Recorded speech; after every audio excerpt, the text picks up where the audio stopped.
Olá pessoal, tudo bom? Espero que esteja tudo bem com vocês. Estamos aqui mais uma vez para conversar a respeito das questões relativas à disciplina Socioantropologia. Hoje para conversar um pouquinho a respeito do capítulo que queremos dizer com desigualdades sociais em saúde, que é da professora Rita Barradas Barata, que é médica, e esse texto dela, esse capítulo, que é aquele que abre um livro inteiramente dedicado a essa questão, é bem interessante porque representa muito bem o encontro entre as discussões que nós tecemos até aqui, com relação à sociologia e antropologia e como elas se encontram com as ciências da saúde. O texto da professora Rita é muito representativo nesse sentido. De fato indica os caminhos pelos quais as ciências sociais podem colaborar ativamente para as discussões do campo das ciências da saúde. Então, por si, é um texto muito importante, porque fala das principais teorias explicativas em termos sociológicos para os chamados determinantes sociais em saúde, ou seja, para aquelas questões que são propriamente sociais e que interferem diretamente nos processos de adoecimento das pessoas, ou no processo de saúde e doença em si. Então, o texto da professora Rita é bem interessante, muito importante nesse sentido, porque já indica aqui questões que a gente já visitou nas discussões a respeito da sociologia e da antropologia, a partir dos textos do Anthony Giddens e do François Laplantine, e que a gente tem a oportunidade aqui de entender como é que, de fato, aquelas discussões lá, elas atravessam positivamente o caminho das ciências da saúde, ok? Então, começando aqui pelo que a autora vem colocando para a gente nesse capítulo, ela chama atenção para a maneira como o reducionismo, muitas vezes, que a gente utiliza para tratar questões relativas às desigualdades sociais e sua relação com o universo da saúde, nos leva para terrenos bem perigosos, podemos dizer dessa maneira. O reducionismo das desigualdades, como se elas fossem uma mera condição de diferença entre as pessoas, não nos proporciona compreender como elas influenciam de maneira decisiva, muitas vezes, a vida das pessoas em termos do processo de saúde e doença. As diferenças entre as pessoas, elas fazem parte daquilo que é mais comum e mais natural da existência humana. As pessoas, felizmente, são diferentes entre si, de diferentes maneiras, as maneiras de entender o mundo, as maneiras de enxergar a própria vida e a maneira como o nosso corpo também se apresenta no mundo. Essas diferenças, elas fazem parte daquilo que é a própria natureza humana e não o contrário. A gente não pode, no entanto, transformar a nossa natural diferença, a nossa natural diversidade em uma desigualdade. A desigualdade vai ser traduzida em outra coisa. É uma injustiça com relação às oportunidades de acesso àquilo que a gente pode entender como o que é necessário para que possamos viver plenamente, inclusive tendo o quê? Saúde, não é mesmo? Então a professora coloca isso, de esvaziar também essa questão do perigo de se esvaziar o conteúdo político, das discussões em torno das diferenças, das desigualdades de acesso a direitos sociais, por exemplo. Essa é uma questão importante para se pensar. Vamos trazer para o nosso cotidiano de agora, para esse contexto de pandemia, em que uma série de questões estão impactando a saúde das pessoas com uma relação muito direta com suas condições de vida, condições sociais, também condições subjetivas de vida. Então, o que a autora coloca aqui é bem interessante para a gente pensar. E assim, ela identifica que é necessário pensar como essas negligências de reduzir desigualdade e diferença, e não é essa a discussão, especificamente no campo da saúde, como isso pode derivar de determinadas perspectivas que são extremamente ou demasiadamente biologizantes da vida. Então, a gente tem que fugir desse tipo de perspectiva, porque ela não consegue explicar totalmente aquilo que é a própria vida. A vida humana especificamente.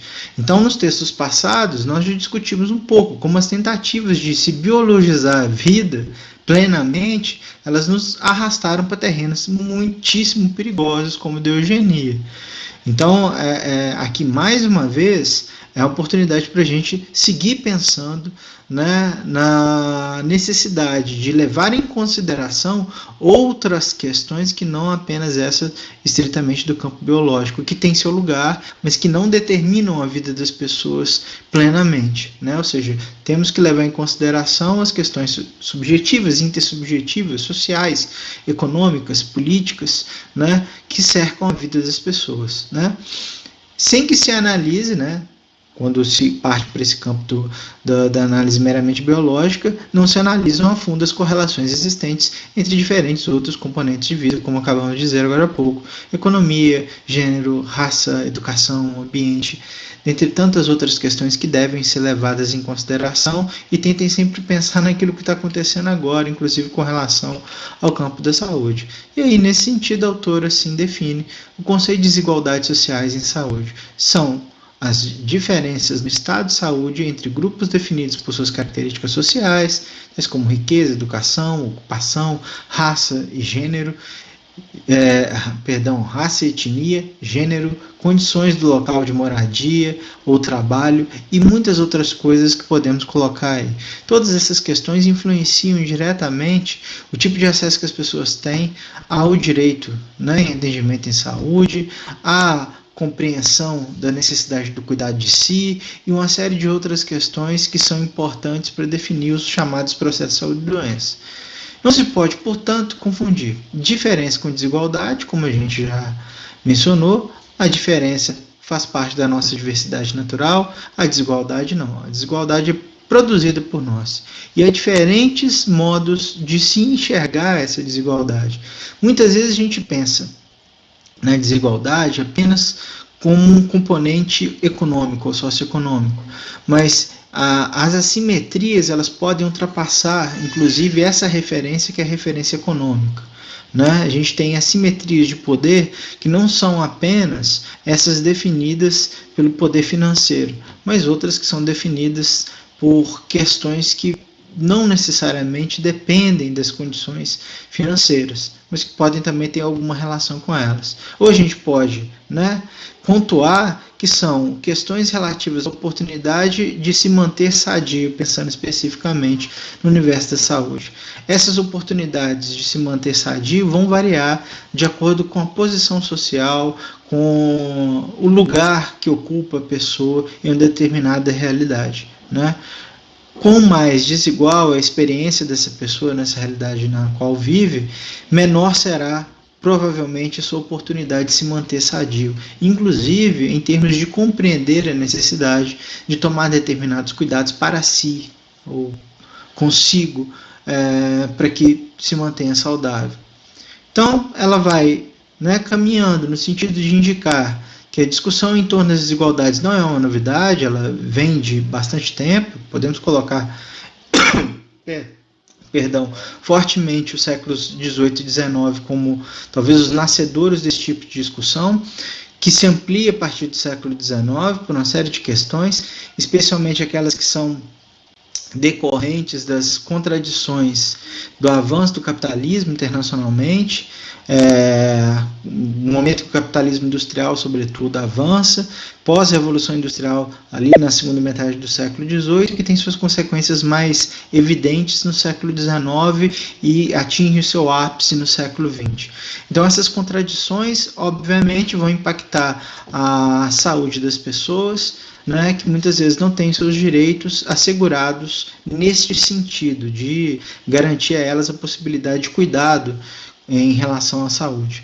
Então, algumas consequências do ponto de vista político são observadas, por exemplo, nas discussões a respeito do direito à saúde. A gente tem estados que entendem o direito à saúde como um direito universal, um direito humano básico, e outros estados que não atribuem o mesmo peso a esse direito. Exemplos clássicos, vamos colocar dois lugares que estão ao centro, né? Dois estados que estão ao centro do mundo ocidental, seria a Grã-Bretanha de um lado e os Estados Unidos da América de outro. Na Grã-Bretanha a gente tem o famoso NHS, né? O Serviço Nacional de Saúde, e do outro lado a gente tem o Medicare e se divide em dois braços, mas que é um sistema não universal. O sistema de saúde dos Estados Unidos, ele não tem como propósito dar cobertura universal às pessoas. As pessoas elas têm que pagar taxas mínimas para ter acesso mínimo aos serviços de saúde, e se quiserem ter maiores coberturas, elas têm que contratar serviços privados para tanto. Então, nesse sentido, a gente tem nos Estados Unidos atribuição aos indivíduos da responsabilidade de manutenção de sua própria saúde. Do outro lado, na Grã-Bretanha, nós temos o sistema de saúde que é plenamente universal e que coloca como direito humano básico e de responsabilidade do Estado o fornecimento de cuidados em saúde. Papel semelhante exerce aqui o nosso Sistema Único de Saúde, o SUS. Como posições polares, podemos apontar nessas contradições entre os sistemas universal e não universal de acesso ao serviço de saúde, o comportamento político da maioria dos dirigentes de países europeus, por exemplo, que cada vez mais concedem importância à redução das desigualdades sociais em saúde, considerando que os sistemas nacionais de saúde e outras políticas sociais devem ter como principal objetivo o alcance da equidade.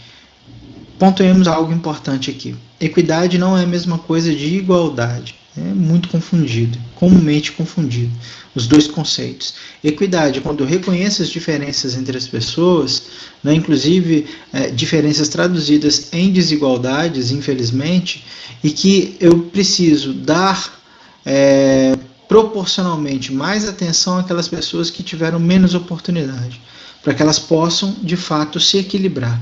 Né? Elas nunca vão ser iguais, talvez, mas há de se promover ações que equilibrem o jogo entre essas duas pessoas ou dois grupos populacionais. Eu preciso dar mais atenção a quem precisa de mais atenção, né? Quem teve menos oportunidades. Então, essa discussão sobre equidade em saúde é bastante forte na Europa, de maneira geral, e talvez tenhamos ali no sistema de saúde pública da Grã-Bretanha, um dos melhores exemplos, né, no NHS, que é o Serviço Nacional de Saúde lá da Grã-Bretanha. Então, devem ter visto nos noticiários essa imagem, né, que traduz a campanha agora do NHS com relação ao coronavírus. Nem tudo é perfeito. A Grã-Bretanha, por decisões políticas, demorou muito para reagir à pandemia, né, e está sofrendo com isso agora.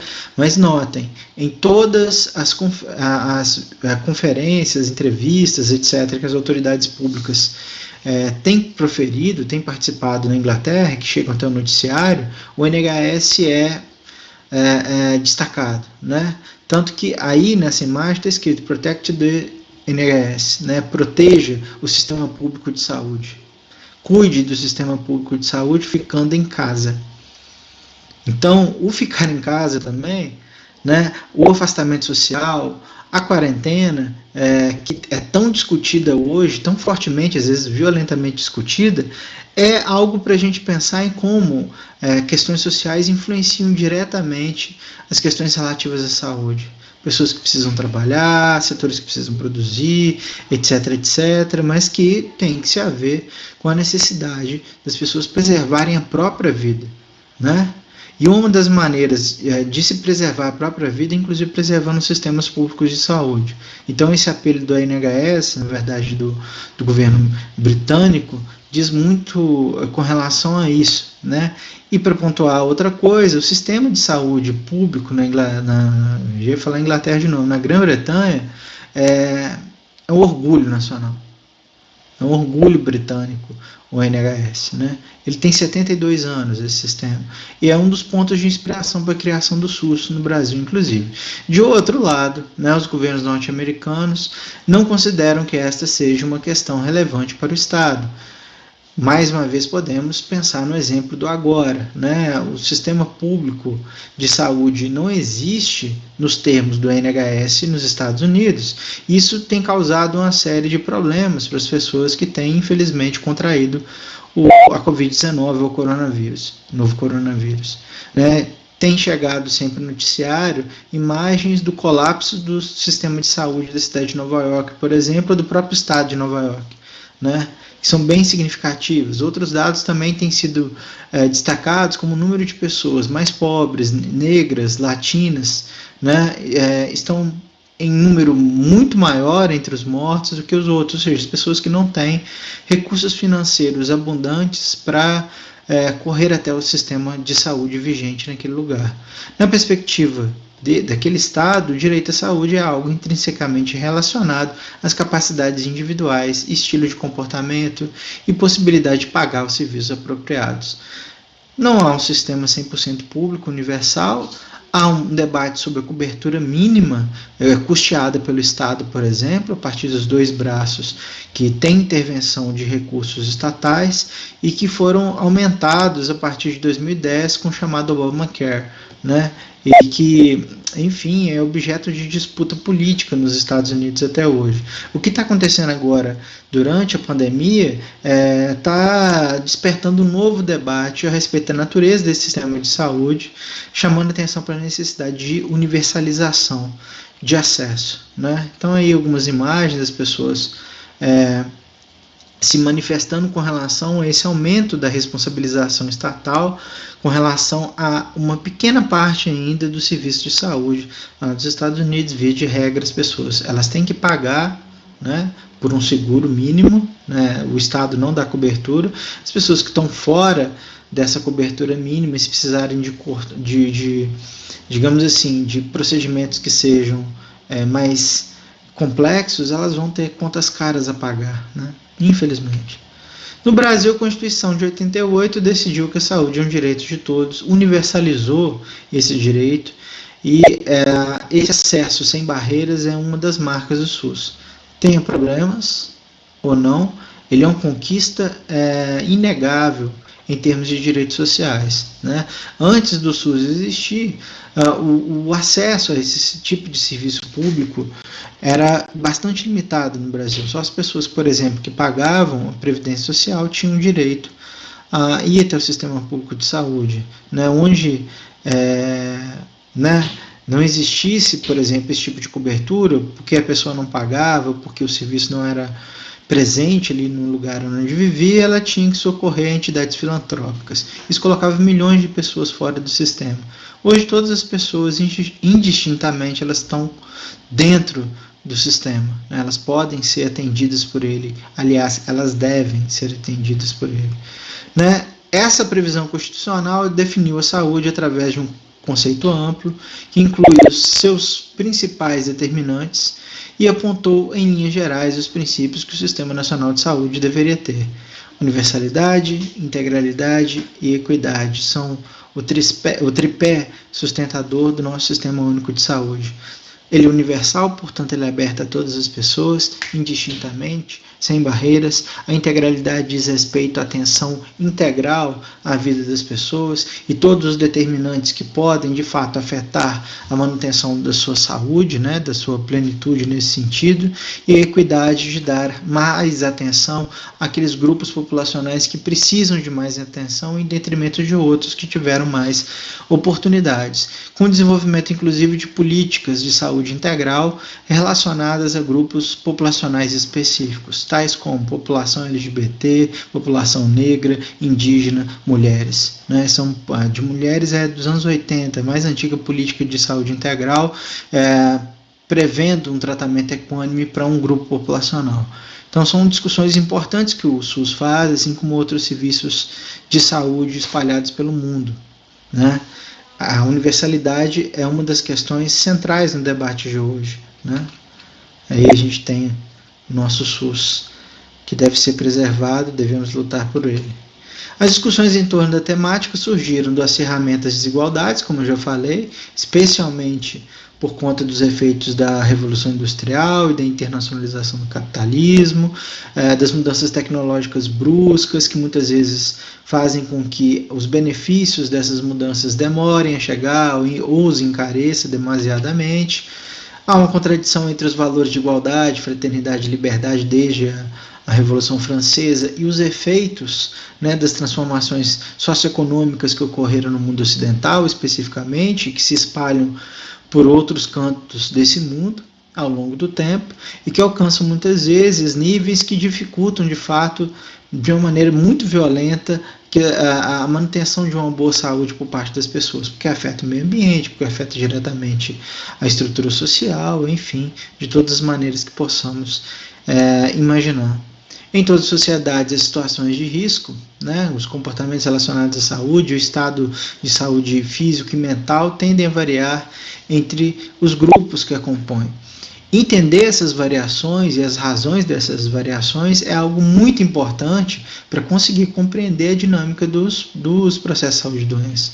E mesmo de como determinadas medidas podem ser orientadas, criadas, implementadas para que esses problemas sejam efetivamente combatidos, solucionados.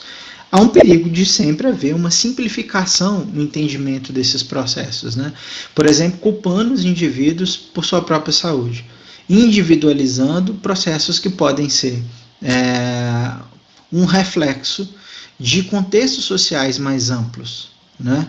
E quando se negligencia tal fato, nós nos arrastamos para terrenos que são muito perigosos para a vida das pessoas, né? Porque colocamos de fato a vida delas em risco.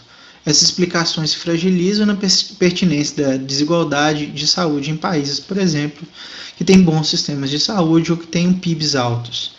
A gente tem que levar em consideração que pode sempre haver a presença de assimetrias sociais, mesmo em paisagens que teoricamente são todas bonitas, bem arrumadinhas e sem problemas. Diferença entre países com grau de desenvolvimento do atendimento médico, por exemplo, são chave para entender isso.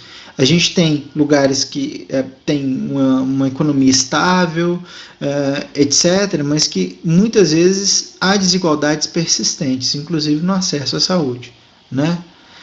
Doença como causa da posição desfavorecida dos indivíduos deve ser algo pensado, né? E não o contrário. A doença, muitas vezes, ela vai ser determinada pelo contexto social e não é o indivíduo que determina o seu processo de adoecimento sozinho. Então, por exemplo, reduzir absolutamente ao estilo de vida ou ao próprio indivíduo toda a razão de ser dos processos de adoecimento vai nos empurrar para outros terrenos perigosos, para entender esse processo. Os limites dessa responsabilização do indivíduo também devem ser, portanto, pensados, né? Estudos epidemiológicos, por exemplo, como indica a professora Rita, indicam que fatores de risco não explicam mais do que 25% dos problemas crônicos de saúde. Portanto, a gente tem que buscar outras fontes para eles. 25% é bem pouco, se a gente for parar para pensar. Mesmo que o estilo de vida seja importante individualmente, dificilmente ele seria capaz de explicar, por exemplo, as desigualdades em saúde. Não são as pessoas que escolhem, por exemplo, ser pobre, né? São as pessoas que escolhem atos discriminatórios para si, por conta de sua orientação sexual, por exemplo, ou por conta de qualquer outra questão que diga respeito ao seu modo de ser e estar no mundo. Então, essa é uma questão importante para se pensar. Então, de outro lado, temos que correr rapidamente, fugir ou combater explicações de fundo genético para as desigualdades, porque elas vão nos aproximar perigosamente do terror do passado em relação à eugenia, por exemplo, né, de teorias que determinavam biologicamente o que as pessoas seriam, se elas seriam doentes ou não, se seriam inteligentes ou não, capazes ou não, para determinadas questões. Então a professora Rita nem se detém muito nesse ponto, porque é uma questão de fato indiscutível, né, e que a gente deve sempre tratar com bastante atenção. A autora identifica 4 teorias principais para tentar explicar as questões relativas ao processo de saúde e doença em decorrência das desigualdades sociais, que seriam a estruturalista ou materialista, a psicossocial, a determinação social do processo de saúde e doença, que tem a sua versão brasileira, e a teoria ecossocial. Cada uma dessas 4 perspectivas de compreensão dessa questão que a gente discute nesse momento são ainda vigentes e consideradas importantes para se pensar as origens desse problema especificamente. A teoria estruturalista ou materialista está mais interessada, né, em entender como as desigualdades socioeconômicas produzem doença, né, como as interpretações elas têm que se focar mais nas assimetrias de classe ou nas assimetrias econômicas para conseguir entender as razões de ser das desigualdades sociais em saúde. Então, por exemplo, a falta de dinheiro das pessoas para conseguir pagar planos de saúde onde não exista saúde pública, onde a saúde pública, por exemplo, seja escassa, seja deficiente. Né? Então, um dos pontos destacados do texto dela diz que a falta ou insuficiência de recursos materiais para entender de modo adequado os estressores ao longo da vida acabam por produzir a doença e diminuir a saúde, por exemplo. E ainda com relação a essa teoria, a teoria é capaz de explicar grande parte das desigualdades de fato, mas segundo a professora Rita, ela tropeça diante do paradoxo de que nem sempre a riqueza de um país, por exemplo, vai se traduzir num bom serviço de saúde prestado ou num nível, né, alto de manutenção da saúde. Ela chama atenção para quê? Para realidades com PIB alto que muitas vezes têm problemas na expectativa de vida ou que não conseguem atender todas as necessidades em saúde daquela população, em detrimento de lugares que têm PIBs menores, que são países, por exemplo, considerados pobres e que conseguem oferecer uma cobertura de atenção em saúde maior do que aquele outro país mais rico. E ela dá exemplos com relação a isso. Se a gente pensar, por exemplo, Cuba e os Estados Unidos, né?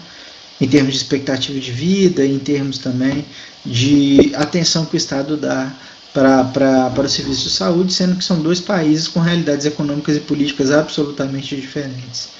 A teoria psicossocial, né, ela já dá mais importância à percepção da desvantagem social como fonte de estresse e desencadeador das doenças, né? Então, em termos das pessoas, digamos assim, somatizarem aquilo que representa a desigualdade em sua vida, né? Mas não apenas isso, né? A partir da clara percepção dessas desvantagens que se apresentam na estrutura social de um determinado lugar. Como esse fato leva até a produção das doenças, por exemplo. As pessoas percebem que não têm condição de, por exemplo, até pagar o plano de saúde, isso poderia fazer com que a sua saúde se debilitasse. Nos países e grupos sociais em que as necessidades básicas estão atendidas, as diferenças relativas na posse de bens e nas posições de prestígio e poder, essa outra questão discutida por essa teoria, passam a ser mais relevantes para a produção e distribuição das doenças do que simplesmente o nível de riqueza material. Aí é outra condição, que as pessoas têm a mesma grana, por exemplo, mas têm desigualdade de acesso a outras questões da vida. Isso deve ser levado em consideração também. Prestígio e poder são itens que vão ser colocados na pauta da discussão da teoria psicossocial, bem alinhada aí nesse sentido à sociologia do Max Weber. Então, como é que essas distribuições assimétricas que ultrapassam as questões materiais mais básicas, como elas podem influenciar diretamente a vida das pessoas, inclusive na sua saúde mental? Como o reconhecimento social e o prestígio podem de fato influenciar em como as pessoas vão experimentar a própria vida. Pessoas que têm baixo prestígio, por exemplo, mesmo que não tenham condições econômicas ruins, podem ser levadas ao adoecimento a partir dessa perspectiva. E aí há uma discussão sobre a privação absoluta ou relativa de determinados bens, ou seja, geração de desigualdade, uma desigualdade absoluta, que é quando há total falta de condições para as necessidades básicas de tudo, né? E a privação relativa, que é bem diferente disso, que eu tenho condições mais equilibradas, mas me faltam outras questões. Como exemplo aqui da privação absoluta, a autora dá para a gente aqui a esperança de vida na Suécia, que é um país que tem um PIB per capita de 42 mil dólares, é de 80 anos, enquanto Angola, cujo PIB per capita é de 2.800 dólares, a esperança de vida ao nascer é de 40 anos. Então aqui está claro, é uma questão de pobreza absoluta ou de privação absoluta. Quem tem mais consegue oferecer mais, quem tem menos não consegue oferecer muita coisa e, portanto, as pessoas não vão viver tanto. De outro lado, a privação relativa ela diz respeito que quando se ultrapassa esse limiar de atendimento às necessidades que são básicas para todas as pessoas, as diferenças relativas entre os grupos passa a ser mais importante como aquilo que a gente vai identificar como determinante do processo saúde e doença. Todo mundo está recebendo mais ou menos a mesma coisa, tem uma vida socioeconômica relativamente parecida, então os outros ingredientes da vida eles passam a ter importância também. Mas se chama a atenção no exemplo aqui em como determinados ingredientes, como a estrutura política, elas vão fazer também diferença, ou seja, qual que é a interpretação política para determinados direitos, como o acesso à saúde. Como exemplo, podemos citar a comparação entre Cuba e os Estados Unidos. Cuba com um PIB per capita de 10 vezes menor que os Estados Unidos, no entanto, apresenta a mesma esperança de vida ao nascer, que é de 77 anos. Está intrinsecamente ligado à formulação do direito à saúde como direito fundamental em um país e como direito relativo em outro, né? A determinação social do processo saúde e doença, que é a terceira perspectiva de busca de compreensão das desigualdades sociais em saúde, está centrada na análise dos mecanismos de acumulação de capital e de distribuição de poder e prestígio e bens materiais decorrentes desse acúmulo. A posição de classe e a reprodução social passam a ser vistas como os principais determinantes do processo saúde e doença, né, do perfil da saúde e da doença das pessoas, ou seja, onde a pessoa mora, que trabalho que ela tem, etc. Também não é só a questão do dinheiro, é uma conjunção de diferentes fatores que pode influenciar diretamente na distribuição de saúde entre aquela população de um país específico, por exemplo. A posição de classe e a reprodução social passam então a ser vistas como principais determinantes do processo de saúde e doença. Questão de pobreza absoluta ou relativa, então, passa a ser visto da perspectiva da inclusão ou da exclusão, né? Essa é uma questão muito debatida para a nossa realidade aqui no Brasil. A exclusão, por exemplo, esse binômio de inclusão e exclusão, coloca todas as pessoas que são excluídas de determinados processos sociais em posição de desvantagem em relação às outras, e isso de fato pode levá-las a desenvolvimento de uma série de problemas de saúde. Os impactos da estrutura social sobre a saúde são pensados por essa teoria nos processos de participação ou de exclusão, por exemplo, dos serviços públicos de saúde. Então, mesmo que a gente tenha um sistema universal, que é o caso do SUS, ainda há processos de exclusão relativos aos serviços públicos de saúde. Essa é uma questão interessante de se pensar. Eu posso ter uma pessoa que é transexual, por exemplo. Duas pessoas transexuais, vamos pensar nesse exemplo. Elas são, porém, apesar de serem ambas transexuais, elas são de classes sociais diferentes. Elas tiveram anos de formação escolar diferente, a quantidade de anos diferente, de tempo de escolarização, elas recebem salários diferentes, etc. Ambas, portanto, estão próximas na condição de sua identidade de gênero, no entanto, estão distantes socioeconomicamente, mas podem passar pelos mesmos processos de exclusão. Não sei se eu estou conseguindo me fazer entender, mas é legal para a gente pensar como é que o processo de exclusão, muitas vezes, eles podem passar assim, em paralelo a outras questões que cercam a vida das pessoas. Então, a pessoa pode ter grana, muitas vezes, pode ter uma vida materialmente boa, mas ela pode passar por processo de exclusão. No entanto, não podemos negligenciar que aquela outra pessoa transexual que não tem grana, muito provavelmente ela vai sofrer muito mais do que aquela que tem dinheiro. Essa é uma questão muito delicada que deve ser pensada, né? Muitas vezes isso gera violentíssimos processos de exclusão social. As pessoas, via de regra, não conseguem atendimento nos serviços públicos de saúde, por mais que elas tenham pleno direito a isso. Então a gente tem uma versão também, a versão brasileira da determinação do processo de saúde e doença, determinação social, e essa versão brasileira dá mais ênfase explicativa ao modo de vida das pessoas, considerando que nele estão englobados ali tanto aspectos materiais quanto aspectos simbólicos, como acabamos de discutir agora há pouco, quanto que refletem as características sociais da produção, distribuição e consumo de todas as coisas, as quais cada grupo social está relacionado através do seu modo de vida, né?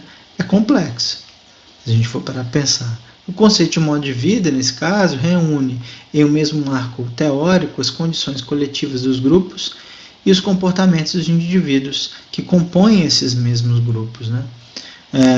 Junta ali uma série de fatores para poder entender como eles podem, de fato, influenciar a proximidade dessas pessoas com os riscos relativos à saúde. E aqui a gente tem, por fim, a teoria ecossocial, que chama atenção para os processos de incorporação, no sentido forte do termo, pelos organismos humanos, dos aspectos sociais e psíquicos predominantes no contexto nos quais os indivíduos vivem e trabalham.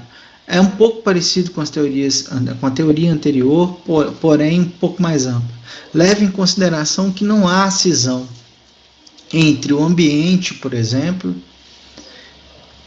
o psiquismo humano, né, as mentalidades, a saúde mental e as questões de fundo socioeconômico, por exemplo. Todas elas estão no mesmo pacote e todas elas concorrem para a manutenção da saúde ou para a aquisição de problemas, que iremos traduzir como doenças, né? Ou seja, para se entender esses processos, a gente deve levar em consideração todos esses aspectos. O lugar em que as pessoas vivem, o que elas comem, como elas trabalham, o significado do trabalho, o seu grau de satisfação com a própria vida, né? Tudo isso deve ser levado em consideração para se compreender o processo saúde e doença, no caso dessa teoria. E a teoria, junto com a teoria do modo de vida que está incorporada ali na versão brasileira do processo social né, da aquisição das doenças, representa um esforço de articular as três teorias anteriores, né, estruturalista, psicossocial e determinação social, não apenas a versão brasileira, considerando os padrões de saúde, de doença, como as consequências biológicas dos modos de vida e trabalho próprios de cada grupo social, determinados pela organização econômica e pelas propriedades políticas da sociedade, eu colocaria mais as propriedades também simbólicas da sociedade. E aí a autora fecha o texto dela com algumas considerações que são bastante pertinentes, bem importantes. E ela diz lá, compreender as desigualdades sociais, portanto, vai muito além da simplificação habitual presente nas dicotomias, doenças de pobre, doenças sociais versus doenças biológicas. Não existe isso, né? Essas dicotomias, elas são fruto de antigas simplificações que não fazem sentido. Toda e qualquer doença e sua distribuição populacional são produtos da organização social, não tendo sentido falar, portanto, em doenças sociais e doenças não sociais. Todas as doenças são sociais. Todas elas. Se a gente for parar para pensar hoje em determinantes sociais com relação ao coronavírus, as populações mais pobres elas estão muito mais expostas, né? Então, em lugares com menor cobertura de serviço público de saúde, com menores oportunidades de emprego e renda, de trabalho e renda, né, as pessoas estão mais expostas. Portanto, a gente tem que reconhecer esse tipo de risco quando, por exemplo, tenta ali desenhar quais serão as ações para tentar preservar a vida dessas pessoas.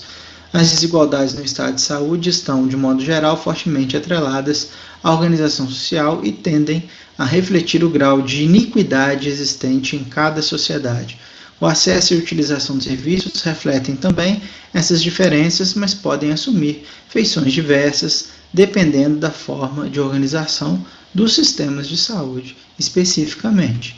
E, por fim, a equidade na oferta dos serviços de saúde implica a ausência de diferenças para as necessidades de saúde iguais, equidade horizontal e a provisão de serviços prioritariamente para grupos com maiores necessidades, que a equidade vertical. Então essa é uma discussão, inclusive, muito forte no SUS aqui no Brasil. A necessidade, de fato, garantir às pessoas direitos em relação ao acesso, né? É um acesso amplo às suas necessidades específicas que, infelizmente, são decorrentes de processos de desigualdade. Ok? Então, esses são recados importantes que a autora deixa no texto dela para a gente pensar. Então, pessoal, eu espero que o texto, né, de hoje, assim como esse contato virtual aqui, tenha sido de valia. Sempre espero que vocês deem um feedback, um retorno a respeito dessas discussões que nós tecemos por aqui.